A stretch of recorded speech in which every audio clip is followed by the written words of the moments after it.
आप देख रहे हैं समाचार एजेंसी ऑफ इंडिया में साइन न्यूज।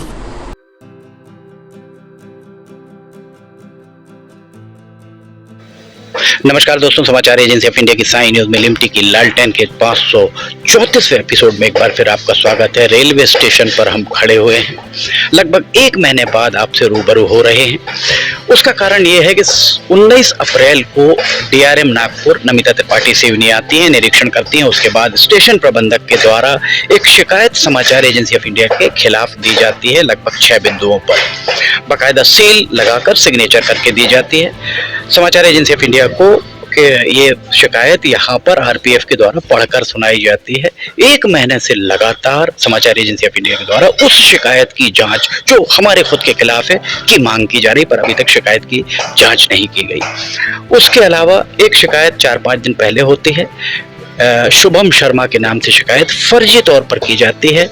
शुभम शर्मा के द्वारा बताया गया कि आरपीएफ ने जब उनसे बयान लिया तो उन्होंने बताया कि वो शिकायत उनके द्वारा नहीं की गई थी। एक जिम्मेदार अधिकारी सील लगाकर शिकायत करता है, उसकी जांच 1 महीने में नहीं हो पाती है।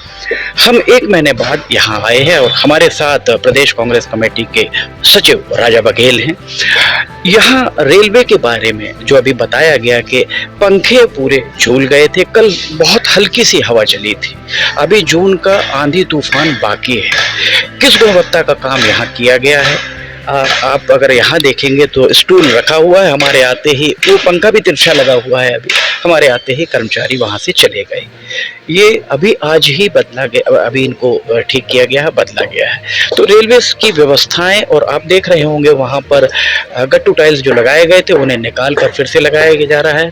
प्लेटफॉर्म का फ्लोर धंस रहा है, गुणवत्ता बिल्कुल नहीं है। इस बारे में आप क्या कहना चाहेंगे? देखिए, सर्वप्रथम तो ये है कि रेलवे, जहाँ तक मेरी नॉलेज थी, हमारे यहाँ तो बड़ी रेल लाइन नहीं थी, गुणवत्ता के लिए जानी जाती थी। और मुझे रेलवे के नियम कानून नहीं पता, लेकिन हमें तो ये भी बताया जाता था कि यदि कोई टेंडर कम रेट में आए तो रेलवे वाले ज़्यादा रेट वाले को देते हैं, क्योंकि इससे जनता की जान माल की सुरक्षा जुड़ी होती है। लेकिन वास्तविकता से जब सामना होता है तो लगातार विभिन्न एजेंसियों, समाज सेवी संस्थाओं और जागरूक नागरिकों, पत्रकारों द्वारा ये बात उठाई जा रही है कि गुणवत्ता विहीन काम हो रहा है। तो इसके संबंध में हमारे माननीय सांसद महोदय और सत्ता पक्ष के लोग जागृत हुए। उन्होंने घनघोर जांच और दबाव रेलवे वालों पर बनाया। तो उसका परिणाम ये हुआ कि कल हल्की फुल्की हवा में पंखे तिरछे हो गए, जिनको कि अभी आनंद फानंद में ठीक किया गया है। ठेकेदार पेमेंट लेके चला गया है और दोबारा से गट्टू और इनके उखाड़ने लगाने का काम हो रहा है। यह मैं एक हैंडीकैप्ड पर्सन हूँ, मैं अभी सीढ़ियों से चढ़ रहा था, तो सीढ़ियों की डिज़ाइन आप देखिएगा इस तरह की है कि एक सामान्य बुजुर्ग को जो कि हैंडीकैप्ड नहीं है, या थोड़ा सा हार्ट का मरीज या ब्लड प्रेशर का मरीज है, उसके लिए सुविधाजनक सीढ़ियां नहीं है, क्योंकि गुणवत्ता का ध्यान नहीं रखा गया है। काम चलाऊ काम किया गया है। क्रेडिट लेने की लड़ाई में इस पूरे प्रोजेक्ट का कबाड़ा और सत्यानाश कर दिया गया है। और जिनके जिम्मे माननीय सांसद महोदय या जो दिल्ली से जुड़े लोग हैं, जिनके जिम्मे ये जिम्मेदारियां थी, उनकी जिम्मेदारियां उनके भवनों के माध्यम से पूरी हो गई हैं। लेकिन यहाँ का भवन और यहाँ की गुणवत्ता के बारे में कहने की आवश्यकता नहीं है कि केवल चकमक है। अभी सामने का प्लेटफॉर्म नंबर 2 जो है, आप देखिए, इतना चमचमाता दिख रहा है जैसे सोने चांदी का हो, अब भी स्वर्ग से उतर के आया हो। लेकिन अभी अगर आप एक छोटा सा कार्यक्रम करेंगे तो इसकी पोल खुल जाएगी कि ऊपर पुताई है और केवल नकली कार्य है, गुणवत्ता विहीन कार्य है। मेरा ये निवेदन है कि गुणवत्ता या श्रेय लेने का जो दंभ सांसद महोदय भर रहे हैं, ऑलरेडी ये पंचवर्षीय योजना में पास है कि सारी नैरो गेज लाइनों को ब्रॉड गेज किया जाएगा। तब माना जाता जबकि 2 वर्ष की निश्चित समय सीमा में कार्य हो जाता। उपलब्धि तब मानी जाती कि सिंगल लाइन का दोहरीकरण कर लिया जाता। थोड़ा सा रोकूंगा, देखिए वो वहां पर अगर आप देखें तो वो उसको सीढ़ी को लेकर वो जा रहे हैं, अर्थात अभी ही यहाँ पर इसका सुधार हुआ। जैसे कि हम देख रहे हैं, हम अभी ऐसे स्टेटमेंट को दे रहे हैं तो यहाँ घूम के इनके अधिकारी कर्मचारी बोल रहे हैं कि यहाँ से सिस्टम हटाओ। मतलब हर चीज को छुपाने की कोशिश की जा रही है, लेकिन गुणवत्ता विहीन जो कार्य है वो छुप नहीं सकता। और इसके दोषियों पे जब तक कार्रवाई नहीं होती, और एक और चीज इसमें की जा रही है कि जो भी दोषियों पे कार्रवाई की मांग कर रहे हैं या समस्याओं के खिलाफ मुखर होकर आवाज उठा रहे हैं, जैसे कि समाचार एजेंसी ऑफ इंडिया का ही उदाहरण ले लें, तो उनके खिलाफ झूठी शिकायतें करके, आरपीएफ से बयान लेके, और हमको तो जब तक बताया गया कि अभी कई लोग जो कूद रहे हैं उनको रायपुर की जेल में बंद कर दिया जाएगा आरपीएफ द्वारा। मतलब इस तरह की धमकी देके लोकतंत्र का गला घोंटने की, शिकायतों के खिलाफ आवाज उठाने देने की प्रथा बंद करने की कोशिश की जा रही है, जिसकी कि हम घनघोर निंदा करते हैं। और जो झूठी शिकायत करने वाले हैं, यदि उनके खिलाफ जांच करके उन्हें दंडित नहीं किया गया तो हमें इसको लेके एक आंदोलन करना पड़ेगा और उसके अगेंस्ट एक कंप्लेंट लार्ज करनी पड़ेगी, जो कि हमारी एक नागरिक होने के नाते जवाबदारी है। हम आपको इस तरफ लेकर चलते हैं। अगर आप यहाँ आएंगे तो वस्तु स्थिति आप देख पाएंगे। एक तो सबसे पहले ये प्रतीक्षालय 24 अप्रैल से यहाँ चालू हो गया प्रतीक्षालय। यहाँ देखिए यात्री नीचे बैठे हुए हैं। यात्रियों को क्या सुविधाएं, यहाँ पीएससी यात्री सुविधाओं के लिए एक समिति आकर गई थी। उस समिति के द्वारा यहाँ क्या देखा गया, यहाँ प्रत्यक्ष को प्रमाण की आवश्यकता नहीं। आप देख सकते हैं महिलाएं नीचे बैठी हुई हैं। यहाँ बेंच भी नहीं है बैठने के लिए। देखिए, जैसा कि मैंने अभी आपको पूर्व में भी कहा, केवल और केवल झूठा क्रेडिट और श्रेय लेने की लड़ाई में सत्ता पक्ष के हमारे साथी उलझ गए। और ये सूखा कचरा, अब सूखा कचरा पेंट से लिखा होना चाहिए, पर इतनी हड़बड़ी है कि ये सूखा कचरा लिखने के लिए एक स्लिप चिपका दी गई। इससे आप समझ सकते हैं और इसकी गुणवत्ता आपको समझ में आ रही है कि इसमें जंग लग गया है। तो मेरा कहना यह है कि केवल और केवल भ्रष्टाचार का तांडव हुआ है और इस भ्रष्टाचार के नाम पर किसी का विकास हो गया। तो इसी विकास की परिकल्पना इस देश में की जा रही है कि भ्रष्टाचार के नाम पर स्वयं का विकास हो जाए और सबका साथ और सबका विकास के नाम पर लोगों को ठग लिया जाए।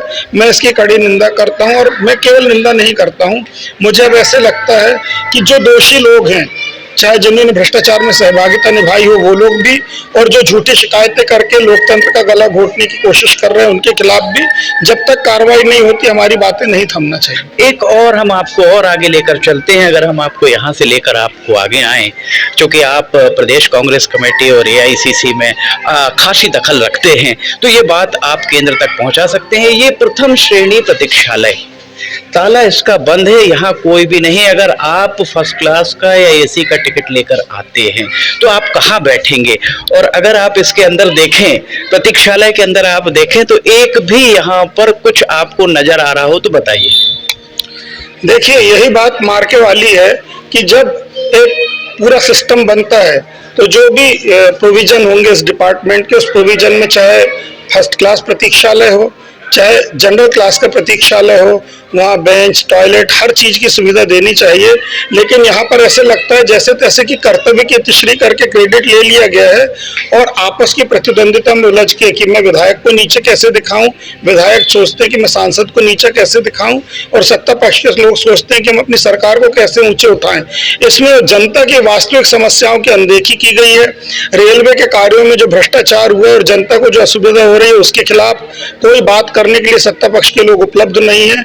इससे प्रतीत होता है कि केवल और केवल झूठा क्रेडिट लेने की लड़ाई में, आनंद फानन में ये सब शुरू कराया गया। देखिए, विधायक को नीचे दिखाना, सांसद को नीचे दिखाना पार्टी की अंदरूनी राजनीति हो सकती है, पर इस सब से इस जनता को क्या लेना देना जो भोग रही है?